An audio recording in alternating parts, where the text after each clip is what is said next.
Welcome to The Explainer. Today, we're diving into something that feels more essential than ever, the power of the pause in a world that just never stops. So here's what we're going to cover. First, we'll get into what I'm calling the tyranny of the to-do list. Then we'll flip the script and talk about pressing pause to actually start something new. After that, we'll look at a practical framework for how to do it. And finally, we'll wrap things up with an invitation for you. All right, let's jump right in. Section 1. The tyranny of to-do. In other words, why on earth can we not seem to stop? You know, it's so easy to think that this constant feeling of being rushed is a modern problem, a 21st century curse. But get this, Nietzsche was complaining about a culture of indecent and perspiring haste all the way back in 1880. Isn't that wild? It just goes to show, this isn't new. It feels like no matter how fast our world gets, we humans always feel like it's just a little too much. And here's where it gets really personal. We are literally becoming our to-do lists. I mean, think about it for a second. A beautiful walk in the mountains becomes just another goal to be achieved, another thing to check off. Even our own children can become a series of tasks, right? Feed them, dress them, get the homework done. And we miss the chance to just be with them. All of that empty space, that crucial negative space that actually gives everything shape, it's just getting completely squeezed out of our lives. So, what's really going on here? What's trapping us in this crazy cycle? Well, it's basically a perfect storm of three big things. First, you've got technology that's designed for its own speed, not for a human one. Second, there's our culture, which glorifies being always on like it's a badge of honor. And third, and this one's deep, is our own psychology. We use being busy to run away from our anxieties. I mean, if we stop for a second, who are we? You put those three together, and you're locked into what experts call continuous partial attention, where you're kind of paying attention to everything, which means you're not fully focused on anything.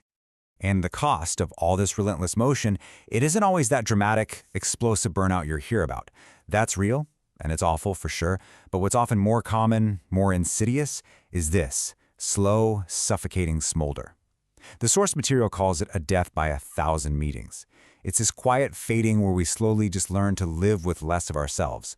We're so busy running the race that we completely miss the view along the way. Okay, so if that's the problem, and it's a big one, what in the world is the solution? Well, it all starts by completely reframing our idea of what a pause even is. It's not about stopping, it's actually about starting. We get trapped so often by what the source calls bogus choices. We think it has to be either or, work or life, fast or slow. But that's a false war. A pause isn't the opposite of work, and it's not the enemy of speed. It's a vital, integrated part of both. Think of it like music. You need the rests between the notes. It's the breath a flutist has to take. It adds rhythm and variation to everything we do. And this quote, this just nails it. When you press the pause button on a machine, it stops. But when you press the pause button on human beings, they start. This is the absolute heart of the matter. For us, a pause isn't an absence. It's not a void. It's an opening. It's where something new can finally begin. So, what can start in that opening? Well, check out this story about the author's friend Chris, who went on a reading weekend. At first, he was super anxious about not working, but soon enough, he found himself, and I'm quoting here, coming up with ideas to solve problems I didn't know I had. How cool is that? That is the magic of the pause. It opens the door to serendipity, creativity, and deeper connections.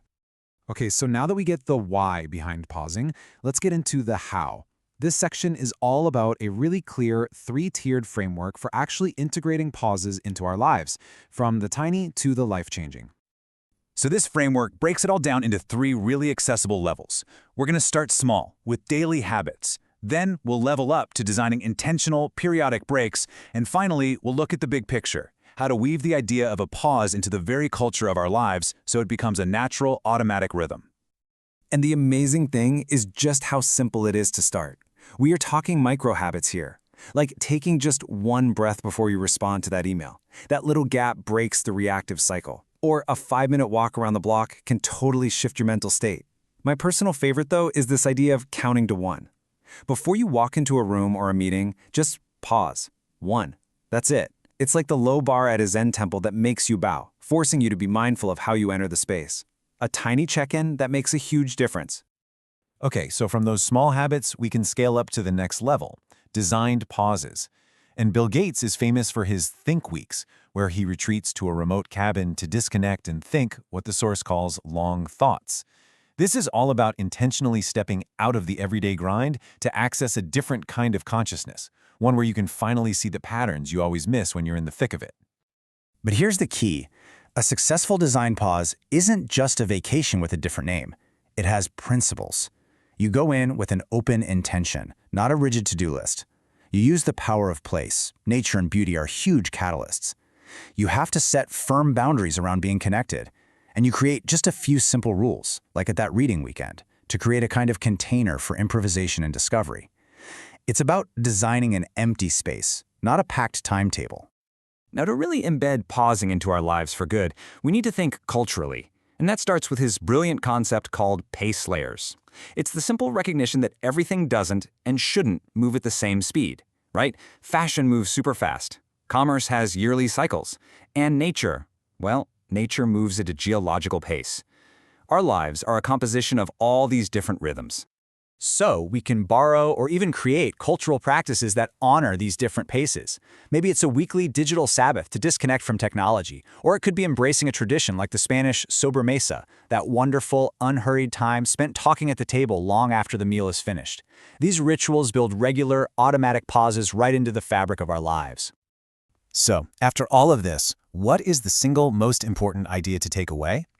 It's really an invitation to fundamentally change your relationship with time. Here it is. This is the fundamental shift.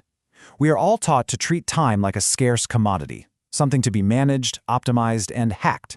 But what if that's the wrong metaphor entirely? Time isn't money, it's an experience. The goal shouldn't be to cram more into our time, but to get more out of it by consciously shaping that experience. And this quote just captures that beautiful paradox perfectly. A pause isn't about losing time, it's about enriching the time we have. By making our moments more vivid, more connected, more reflective, we make our time feel deeper and more expansive. We give more life to our time, and in doing so, it feels like we have more time for our life. So, we end with a simple truth. The ability to pause isn't some secret skill or a luxury item. You already have a pause button. It's available in every single moment. The only real question is, when will you press it?